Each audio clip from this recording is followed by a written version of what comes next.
Hello, everybody. This is Dennis Allen, and you're listening to the City Boy Homestead podcast, the city boy who gave it all up to find happiness, financial freedom, and a better way to live life. Together, we can learn and accomplish anything.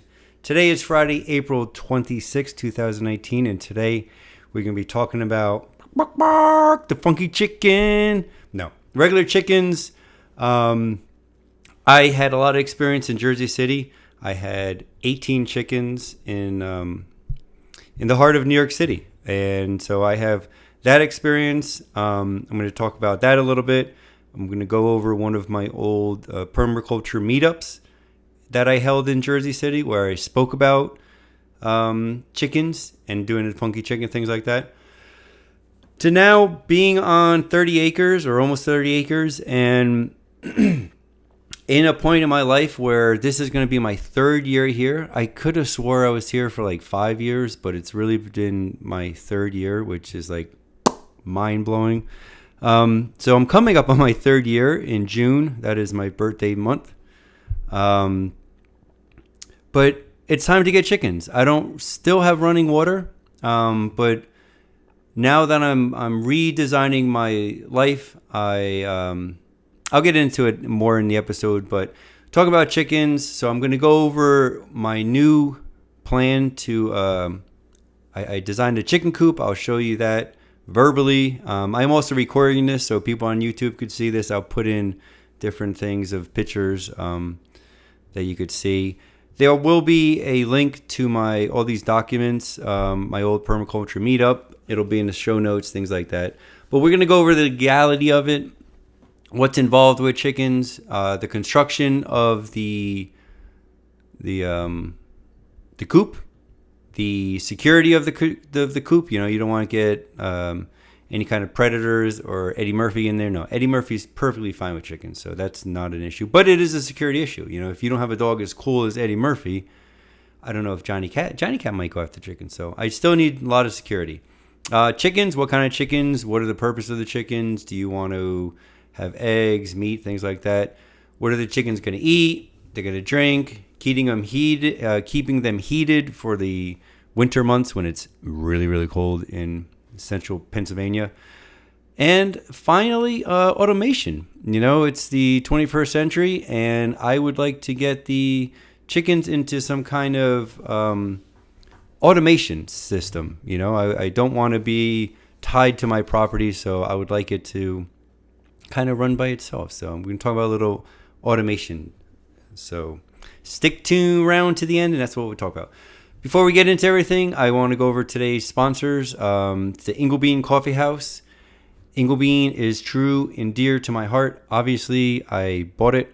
It's been there for 9 years. I recently, ever since I bought it a year ago, I took the hours and I doubled them. So we have a lot of kind of does some dead space in there in the evening. So if anybody ever wants to hold events or anything like that, we're open till 5 p.m. most days. So if you want to bring your friends in or do any kind of game night, you know, we had game nights what the community wanted.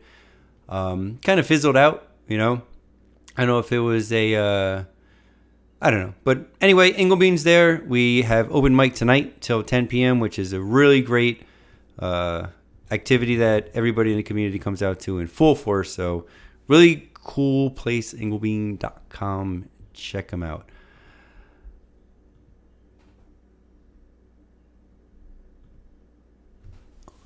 Hold on, guys. I have to turn the fridge off.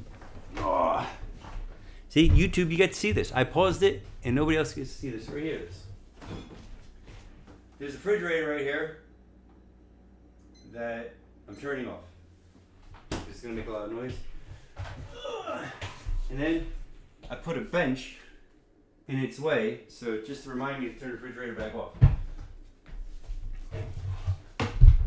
Does that make sense? What were we just talking about? IngleBean? All right, so that's the sponsor. In no way does IngleBean really sponsor this thing. Well, I guess it does. I don't know. Who knows? What are we going to talk about next? Oh, yeah. We're going to ask everybody to share these videos. Yeah, share these videos. Get comfy here. All right. Let's get back on it. Get back on it, people. I'm going to get fired. My boss is a real jerk.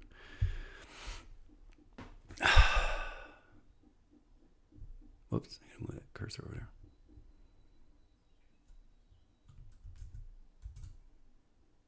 And before we really get into everything, I'd like to ask everybody listening to take a minute to share this podcast with people. Tell your friends about it. Tell people about the Meetup. Tell people about IngleBean.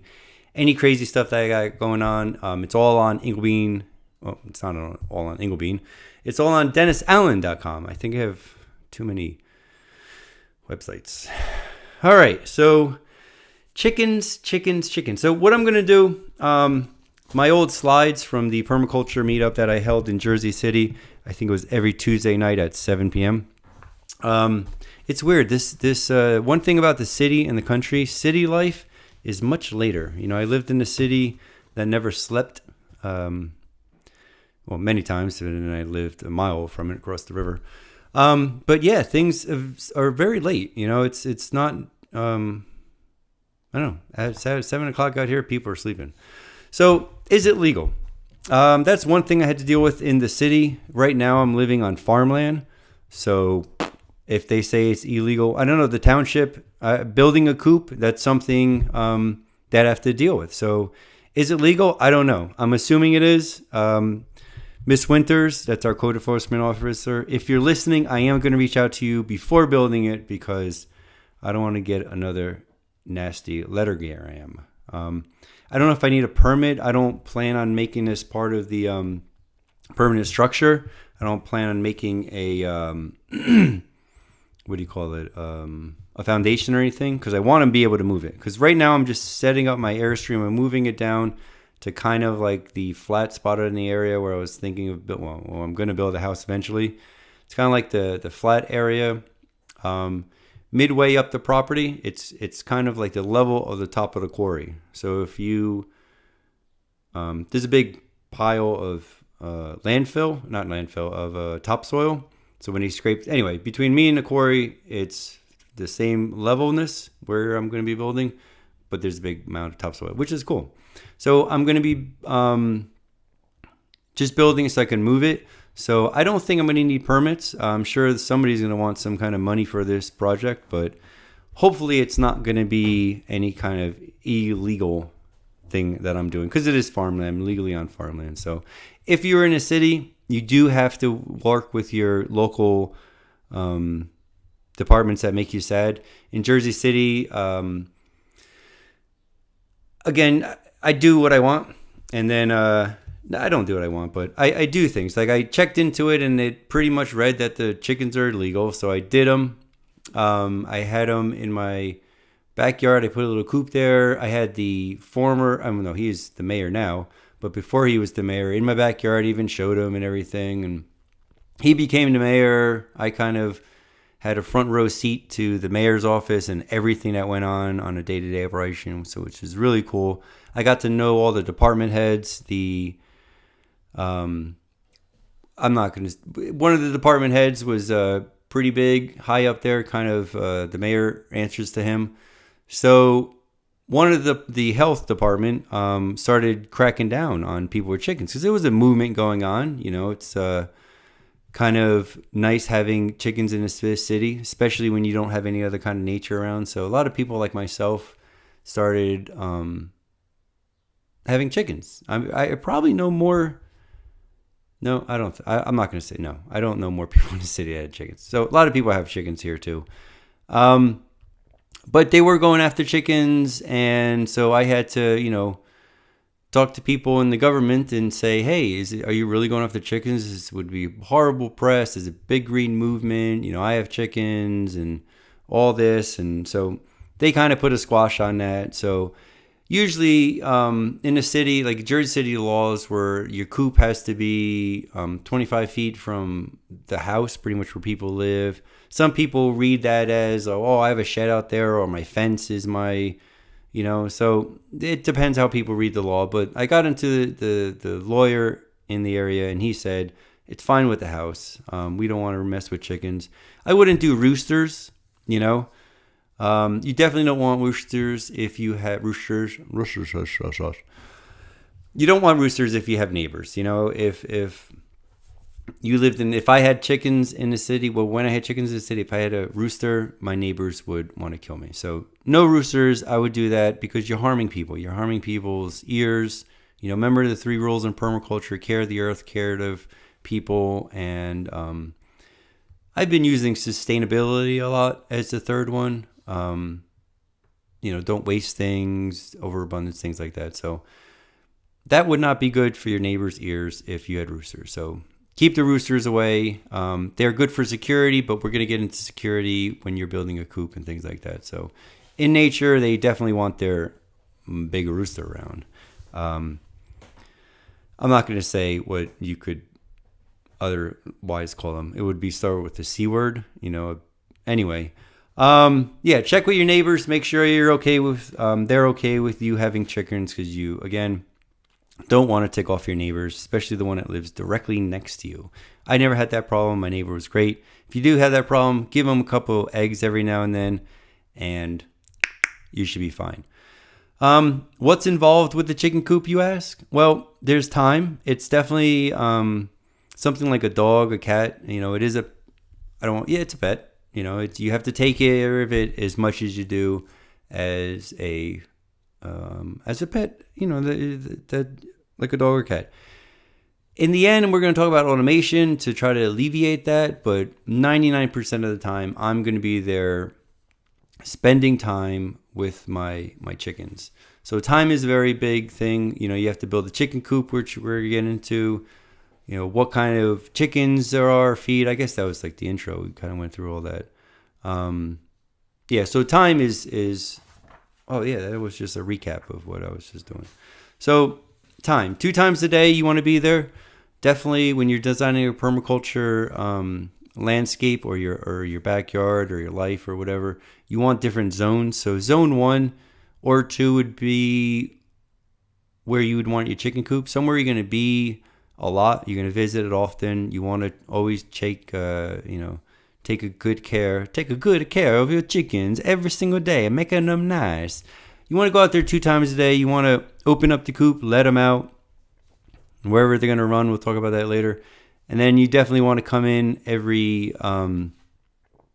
night, lock the gate, make sure they're secure.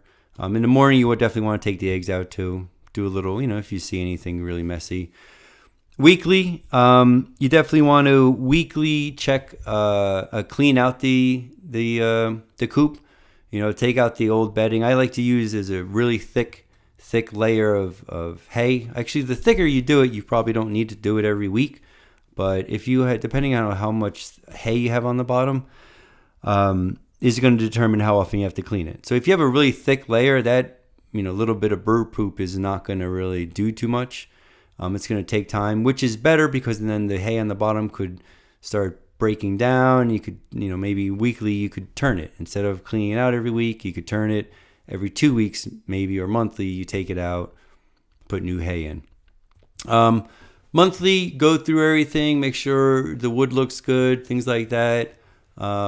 Make sure there are definitely no security risks. Like sometimes wood warps and you could get a little opening. And I have no idea what these things are, but weasels, I've never seen a weasel. I'm not going to look it up now, but there are things called weasels that are like little Tasmanian devil squirrels or something. That's what I've gotten from locals. Is that so? A weasel could fit in really small areas, so maybe in corners, things like that, where you would have a chance of something separating. Maybe just staple and some chicken wire. So that's what you want to do monthly. Check for things like that. Yearly, just give a good rebuild. Check all the layers, the roosting boxes. Make sure there aren't any boards or anything that are getting warped or starting to rot, things like that. Because rotting wood probably wouldn't be good for your little Betties. Just a little side note, all my chickens are called Betty. My first 3 chickens I had, they were, one of them was Betty, one was Rue, one was Marge, I think. No, not Marge. Anyway, the Golden Girls. You get the point. So after that, I just kept getting other chickens, and I just started all calling them Betty. Betty, I think, is still alive. Last time I've been in Jersey City. There's a lady, she has an Instagram, I think it's called JC Quack, maybe something like that. But she has chickens. She's got a little urban backyard. Not really a fan. It's mostly rock, which I'm not really a big fan of. But she's doing that because it's a tiny little backyard. I had about an acre of land on behind my home that I kind of let the chickens free range into. But anyway, so Betty is still alive. All my chickens are named Betty. So if I talk about the Bettys from now on, that means chickens. Now, the next thing is the construction. Right now, I am trying to build a... it has to be waterproof, a perch, nesting box, convenient for everyone, safe and secure. All right, so we're going to go through what I'm doing. My coop that I'm building right now is going to be... think of 3 sheets of plywood standing end to end, standing straight upright. So it's going to be 8 foot tall, and then 4, 8, 9, 10, 11, 12 feet wide. The sheets of plywood are going to open up. On the left side, the left 2 are going to open up like cabinet doors, and then the right one is going to open up like a door also. The right one is going to have an IBC tote for water storage. The middle is going to have perches. So it's going to be a 4x4 square area. It's going to go up 8 feet. The roof is going to pitch down to 6 feet. So I'm thinking, say you walk into that box, you're from the floor going up, from like your feet going towards the back wall, you're going to have 1, 2, 3, 4, maybe 5, 6 perches, 5 maybe. So maybe like I could fit like maybe 20, 25 birds on that. I could probably build another layer and then perches on top of that. You don't want birds perching above each other. That's why you kind of put them in an angle slope. So that's why. So maybe like a foot in to the coop will be the first one right next, say above your feet a couple inches. And then above that, kind of like stadium seating. When you're looking in like an arena or anything, you have stadium seating. So that's how the birds are going to sit. I could probably put another level above that, make sure it has a solid floor. Again, underneath that, it's going to be all hay. And then I could just open up the whole wall there, that whole front wall. With the plywood, is just going to open up so I could just pull the hay out, put new hay in. It's going to be nice and easy to clean. That's going to be the middle section. The section to the left is going to be what you call the nesting boxes. That's where the lovely ladies are going to drop their eggs, and they're going to have nesting boxes. They're going to sit there and try to, make a chicken. With the nesting boxes, so it's going to be from the 4 foot up, or maybe a bit lower. You're going to open up that one door, which is, again, just going to be a sheet of plywood, so the whole front wall is going to open up. And in there's going to be probably about 16 or so boxes. Think of like old milk crates or something with hay in them, where they can make a little, kind of like a foot locker. Like imagine like those old IKEA shelves or something, or an old foot locker without the front door. Kind of like nice little warm cubby holes for them to nest their eggs. Drinking some nice belladonna herbs. I should probably be drinking some IngleBean tea, but we don't sell it yet. I would like to sell IngleBean, belladonna herbs at IngleBean, but not yet. So those are nesting boxes on the left. Below the nesting boxes, because I don't need that many of them, I would need more roosting bars over nesting boxes. It's just going to be some storage on the bottom. Some storage on the bottom. The bottom of the container, the coop is going to have a long beam with kind of like a sled, so I could pull it from different spots, because again, I'm taking my Airstream down and pulling it to that flat spot, so I'm still going to be I'll be moving things around. Convenient for everybody. It's going to be very easy because the whole front wall is going to be open to clean. Like, so say if you had just like little chicken doors in there, or like a little tiny coop, you'd have to like reach in through there and clean out that chicken thing. And a lot of times they have doors that open up behind the nesting boxes, so you could just get in there. But then this is much easier. The whole wall opens up, also acts like a door. I don't have to make any special doors. In the middle, I will make a little opening door in the front that will, I could close all the other doors and just have like a little nesting door. Not nesting door, like for the chickens to walk out of. Wherever you're building it, however you're building it, please, please, please take security very seriously. I've had instances where raccoons were able to get into his hand into a coop. It was actually a duck coop when I had ducks in the city. He was able to get his hand in there and just grab one of the chickens or ducks and just start. So be very careful, especially with these weasels in town or whatever they are. Make sure security is very tight. Chicken wire is not really designed for chickens. Actually, I would probably use not chicken wire. Construction fabric. It's the little square boxes that are probably like maybe half an inch big. Something small enough the raccoon can't really stick his little weasel paw into very far. So anywhere that you could think it could be an opening, give it double insulation and be safe. These are, whether you're a vegetarian, vegan, whatever, a carnivore, you're taking somebody else's life into your hands, whether it's, a chicken or whatever, but you're the steward of this animal. So you have to provide its security. If it's going to provide for you, provide its needs. That's why we're talking about things like food and water and security and perches. They want little dust baths in there too. That's something I didn't put on here. Dust baths. So number 6, dust bath. You want a dust bath. Dust bath. It's hard to say. Tongue twister. So maybe underneath the nesting boxes or something, or somewhere, I'll put a little bucket where they could, get some dirt in. Well, they're going to be outside chickens. So if you're indoor chickens, you would want a nesting place like this, but they'll have plenty of access to dust boxes outside because it'll be dusty and dirty. But no, I'll still have one inside too, just to get them happy.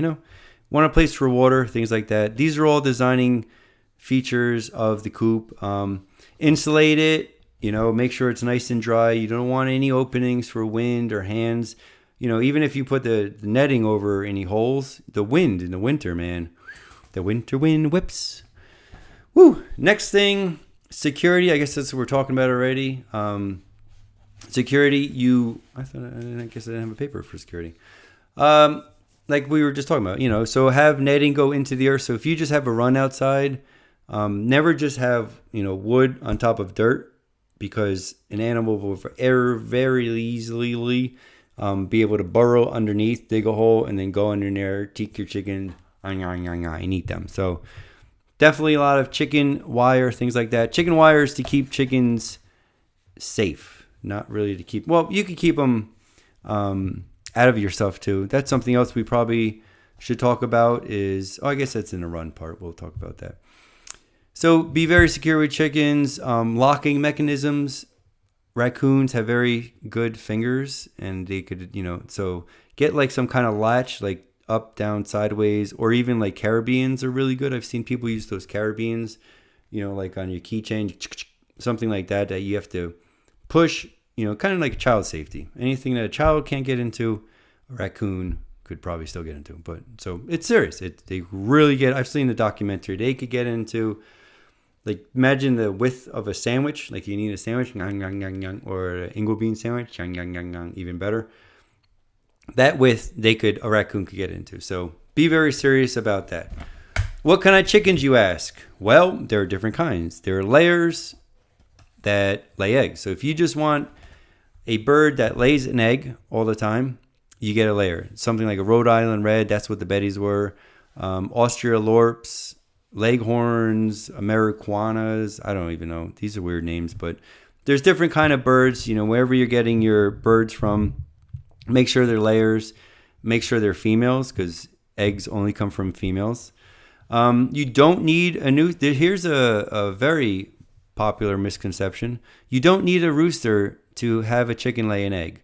An egg is the woman's cycle, where a woman passes an egg in her menstrual cycle period. The way we've designed chickens through years and years of, playing with genetics and having them not interbreed, but breed different for certain characteristics, we've mastered it where we could get a chicken to have a period every single day, hence dropping an egg. So you don't need a rooster to make an egg. You do need to have a rooster to make that egg fertile to have a chicken, but you don't need it. So if you want chickens that only lay eggs, get a layer, something like the Rhode Island Red. They are very well known to drop an egg on average every day. There are times of the year that they're not working and they take vacations where they're not paying out their eggs, but normally it's about an egg a day. You have broilers. I don't remember any names or anything. I don't have them written down, but that's pretty much an egg. A chicken, it was an egg. The eggs come first, people. The eggs come first. Egg is a single cell organism. So if anything was going to ever evolve, it would start off as a single cell. There's the answer to the chicken or the egg thing. Broilers, any kind of bird, they grow pretty fast and they get a lot of meat. So they're designed to have a lot of meat. You could do the boys or the girls. Doesn't really matter on those. Don't get the really mainstream kind because if you go get your chicken from Ronald McDonald's house, those chickens are designed to have really, really big, heavy meat breasts and everything like that. So they grow so fast and so big, because of the food and the chemicals they give them, that their poor little legs snap because they're so fat. So be careful of the broilers, get, good breeding ones. I don't have all information. I am not a birdologist. I just play one on YouTube. No, I don't even do that. Or you could get chickens just for pets. If you're a vegetarian, and they're not designed to have their eggs drop very often. They still do provide a lot of eggs, but you have a Brahma, Buck Orpington or something, a mirror. I don't know what these things are. But there's pretty ones. If I think, I could probably think of some other pet ones. But they're very friendly. They're kind of like a dog. If you want a dog to lay eggs, you get one that's designed to do that. But most dogs aren't. Kids, most dogs do not lay eggs.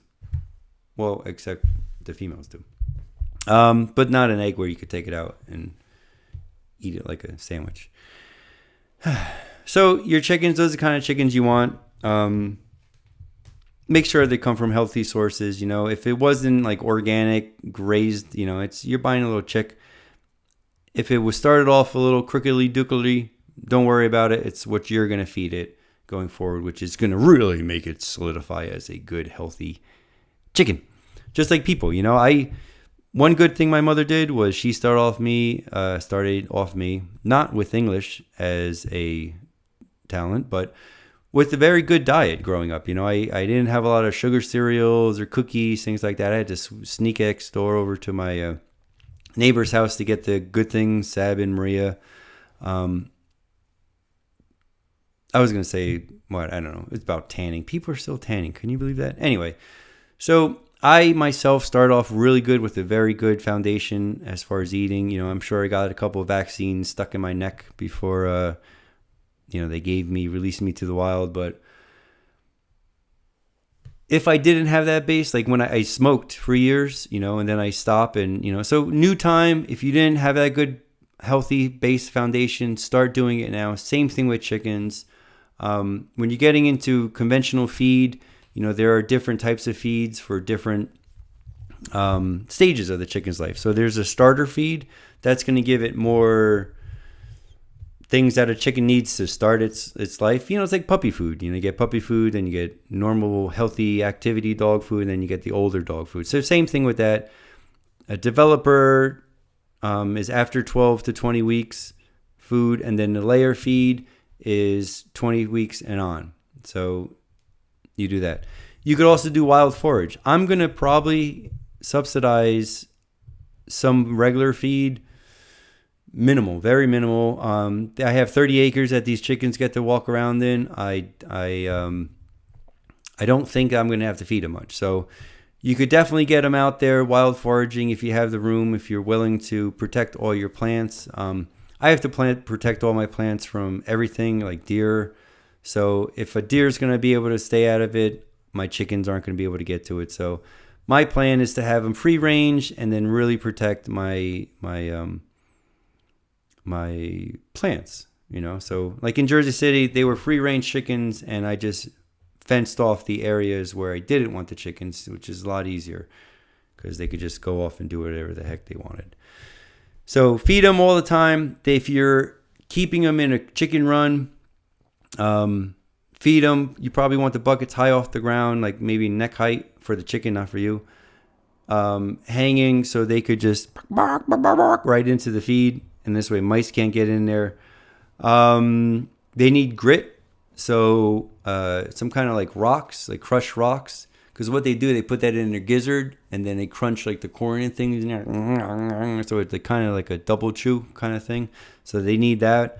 If you really want to get into a really good, healthy way of eating yourself or for your chickens, you could do sprouting. What sprouting is you take like seed, like say if you're going to give them... sunflower or something. You, instead of just giving them a raw sunflower seed, what you want to do is stick them in water pretty much overnight or a couple of days maybe it takes. I forget how long it takes to sprout. But just like in a damp, wet bucket until they they crack open and a little sprout comes out. That is like a kapow. For you, it's like a microgreen. For a chicken, it does the same thing. So sprouting, I believe, is probably the best way if you're going to feed a chicken. I'd probably go with the sprouting method. That's right, people. Sprouting. Non-GMO and organic is it's not a rule. If it can't be, I'd probably say, obviously organic would be the best because it wouldn't be GMO. But get what you can. I'd rather have it a non-organic, but a healthier mixed blend than maybe just like organic corn or something. That would just be like a one single thing.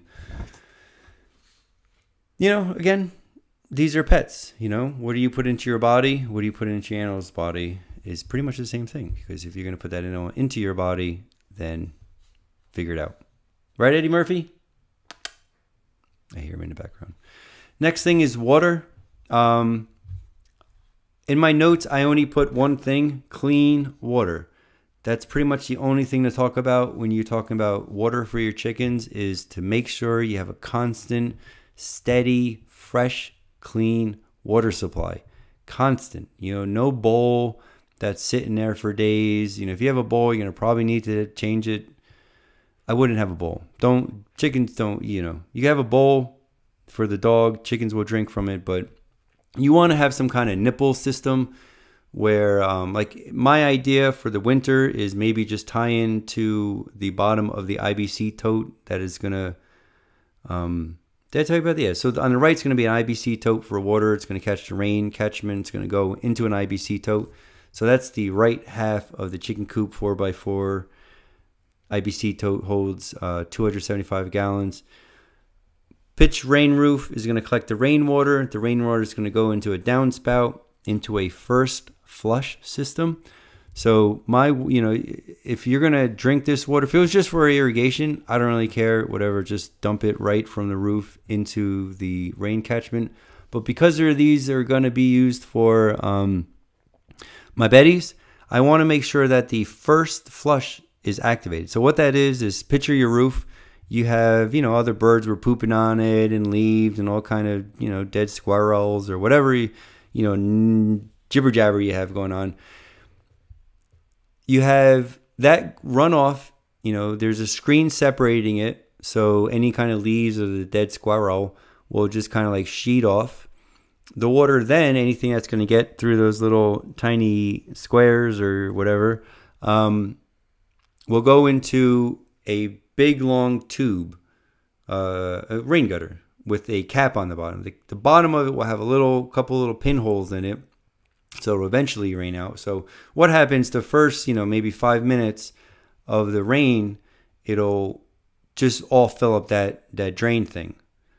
And then once that happens, once the water gets higher to where it would go into the IBC tote, then it has to reach that level and then go into the IBC tote. So anything sediment, things like that will go down into that first. You could take it off every now and then, clean it out. But you definitely want that first flush into the IBC tote or in any kind of water catchment that you're going to be using to feed to your animals. From that, maybe have little nipples on the bottom so they could like peck at and they could drink. Maybe you could do like 5-gallon buckets with the nipples, anything like that. It's best to have it in a sealed container. This way you're not going to accumulate mosquitoes, things like that. Because again, remember rule 1, clean water. That's Eddie Murphy. Bless you, Eddie Murphy. The next thing we have is, did you get to think about the water? It's got to be clean. And don't use tap water, Don't drink tap water. If you're going to drink tap water, you know what I would suggest? Filling it up in a 5-gallon bucket, sticking it outside in the sun for like a day. The sun will actually evaporate all the chlorine. Everybody's got chlorine in their water, unless you have your own well. The other things in your water, good luck with that, folks. It's all on you. I got good water up here. That's going to be another episode podcast about water. Because, you see how important it was that I was stressing that you have good water for your chickens. It's the same thing for you. And what are you drinking? Water from a plastic bottle? Oof.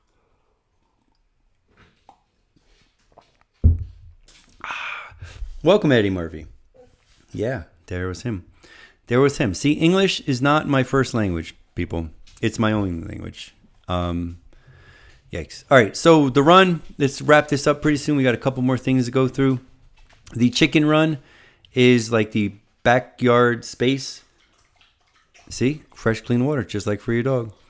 The chicken run is the space wherever the chicken's going to run. There's an equation. I think you want like 5 yards or square feet per chicken. I'm going to be doing outside free range, so they're going to have all the run they need.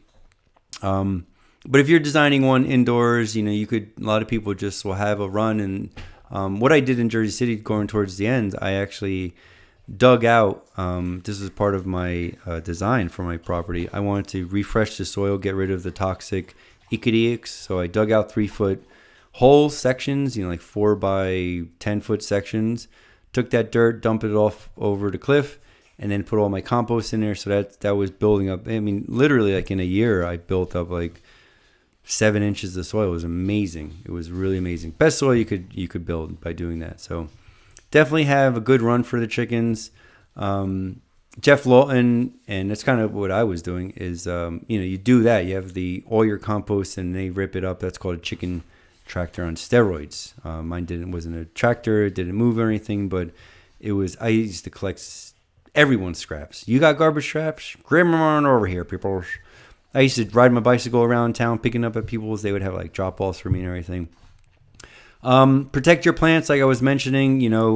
Any of your smaller trees, chickens will destroy everything. If you don't want destructive animals on your property, get ducks. Ducks are very less destructive, a little bit more work because they need fresh water. Well, nope, they're not. More work because they need a lot more fresh water. So ducks are also very good too. We spoke about security. If you're going to have a run, with netting, you definitely want some kind of security because, wild animals, they could come. To protect your chickens from hawks, things like that, all you really need to do is run some fishing line over, directional, a couple different ways over your chicken run. And the chicken line really throws them off because their vision, it's, choo. They can't really understand how to fly through that because they need a certain amount of space. So very easy to stop hawks from getting your chickens. But yeah, if you're outdoor run, you could have animals in the daytime. If you're not always out there watching them, make sure their run is very secure too. Last thing, one other thing is eggs. Collect your eggs daily. Obviously, You want to keep them fresh, because if you just find one, like, oh, how long was that there? When was the last time I looked? I don't know, 2 weeks. I have no idea. You can do what they call a float test. So if you ever have a bad egg and you're questioning the freshness of it, drop it in water slowly. If it flies on its side, it's a good egg. If it's standing up, the long ways, it's starting to go bad, but it's still good. Once it starts floating, or if it's really like standing straight up, you don't want that egg. It went bad. What it is, because the egg, it's going to start breaking down causes gases, so the gas bubbles go up, and then that's why it'll float. So do that. To clean or not to clean, I don't clean my chicken eggs. At IngleBean, we have to have only clean chicken eggs, but on my homestead, I keep my eggs not washed. This way you could not fridge it. As soon as you wash the egg, you got to keep it refrigerated. But if you're going to keep them in your home, you can keep them on the counter for weeks, without any refrigerator. So that works really well. There's a natural layer on the chicken egg that will protect it. It's really, really fresh and interesting. Float test, things like that. Heat, in Jersey City, I had a small little chicken coop. It was, actually it was big enough I should have been bigger. But, you just stick a little light bulb in there, or a heat lamp, things like that. They make little circuits that you just plug it into an extension cord, and then it's just like a little thermostat box, and you plug that into it, so it'll turn on whenever it hits, like 32 degrees and off at like 27 or something, so it only heats up when it needs to. It's a good way. They don't really need much heat, but for those cold winter nights, you're going to probably want some. My water catchment system is going to provide actually a lot of heat, because that'll heat up during the day. I'm going to probably end up putting some windows on the front of my coop. More about the construction, I forgot before. Ventilation. You definitely want ventilation in the coop. So some kind of vent on top, and that's going to relieve the heat also in the summertime. Last thing I'm talking about is automation. I have a computer called the Raspberry or Blackberry, one of the two. Blackberry was the phone, Raspberry. So it's a Raspberry Pi, that's what it's called. And what it is in essence is a little computer, and you can plug sensors into it, and just, it's like a $30 computer. Stick that in a chicken coop somewhere, maybe a little solar battery system. And what that could do is, depending on how many sensors, you could check on temperature. It could open and close the front door. So say if you're on vacation, you could have it all automatically open. You could have it where sensors, so if the door didn't close all the way, it could send you an alert. You can make an app on your cell phone these days. It's really easy to do stuff like that with, all this open source programming. The automation, instead of just having that little heat block cell, which I would probably do that instead of automate it, because that is automation. The simplest, the better. You could have cameras in there, so you could check up on, I have cameras from the IngleBean that you could check on any time of the day. You could just look into it and look, oh, there's IngleBean. So it'd be kind of cool to automate it. That's further in. It's right now, I'm not going to do that. You'd probably want more of a consistent electrical system rather than just one battery, but I guess one battery could do it for now, especially if you're there all the time. You could always charge them up and things like that. I have the generators and everything up like that up there. So I think that's it. I think that's my 2 cents of chickens and what came first, the chicken or the egg. It was a lot of fun having chickens in the city. I used to take them all around Jersey City to fairs and everything, and I would just literally put them in a cardboard box and just let them loose everywhere, because the Bettys knew me and they would follow me. I would do the whistle and that's when they knew it was feeding time. So they would come running to me. So wherever I was, they would come and follow. A lot of fun. I miss them. It's pretty ironic. It's my third year out here, and I still don't have chickens. A couple of my Bettys did end up in Woodward. A couple of them in Jersey City, scattered other places. It's good. It's good to have the access to building another coop. I've been buying wood from my buddy Sam, he deals with old like antique wood, and he'll buy like a whole barn and the stuff that's still good for building, but the antique, higher end buyers don't want. I get wood for like 30 cents a board foot. So it's really good, cheap wood. Just the other day, a whole pickup load with a trailer load for $30. I mean, it had a 14-foot hand hewn, 8x6 beam in it from an old barn. I mean, just simply beautiful. So I got the wood for that. It's really exciting. I'm going to probably do the Permaculture Meetup tomorrow at the IngleBean at 2 o'clock. We'll be probably talking about chickens again. So if anybody wants to join in, look at my designs. Maybe we could edit the designs a little bit. It should be a good time. Probably the next one after that, maybe we'll build it. So stick around if you're in the area, or if you want to come on by anytime, please do. Come on by the Ingle team anytime. We're open. I will most likely be there. If not, they will let you know whether or not they can reach out to me. But I'll definitely come and meet anybody because I love making friends. So hope you enjoy the podcast. Hope you learned a little bit. If you are a chickenologist, let me know. Everything I've been doing with the YouTube channel and everything in my life is to learn, because I have the continuing educational class in life. So want to keep learning. I don't know much, but I know what I know, and that's all I know. So don't you know, Joe? Thank you, Joe, for the Cup of Joe with Joe. Song of the day is Do the Funky Chicken. All right. This is crazy. I forgot who sang it. Do I have the internet up? Nope. So Do the Funky Chicken. It was from there's the YouTube video. From the Watts Summer Festival of 1972. It was a festival I think they did maybe like X amount of years. Oh, please don't play. Please don't play. Okay. It was a bunch of concerts that they did. This was Rufus Thomas. He was doing the Funky Chicken. It was a really cool concert, man. He comes out, he tells people to come on, jump on the dance floor or the stage and everything. Really cool party. Looked like a really good time. What better song than Do the Funky Chicken could end this podcast? All right, guys. Everybody enjoy. Get your chickens. Get outside. Share this podcast with all your friends. Once you do, get outside and do the Funky Chicken. All right, everybody. Love you a lot. Dennis Allen. Talk to you soon. Bye-bye. Funky Chicken time.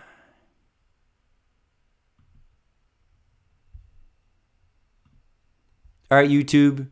That's it. Hope you enjoyed this. I know it's a little boring just being on here with me, sitting in front of a wall. There was a picture up. I'll show you the picture. But it just was like glaring too much. So you would just be like, what's that? So that's a cool picture. My friend's mother drew that, I think. So that's pretty much it. I will see you all later, YouTubers. I'm trying to get more videos out. I hope you watched the ones about, I don't know what the last one was about, my shop stuff. That was pretty fun. I just did that like yesterday or the day before yesterday. I was working on that. So my hands are still sore from that. Chicken coop is going to be being built soon. So that should be fun. A lot of things to be built this spring. Got the windmill projects and everything. So stick around, 48 minutes. I don't know if anybody watched this to the end. I owe you a sandwich. Come on down to the IngleBean. Thank you very much. Talk to you later. Bye-bye.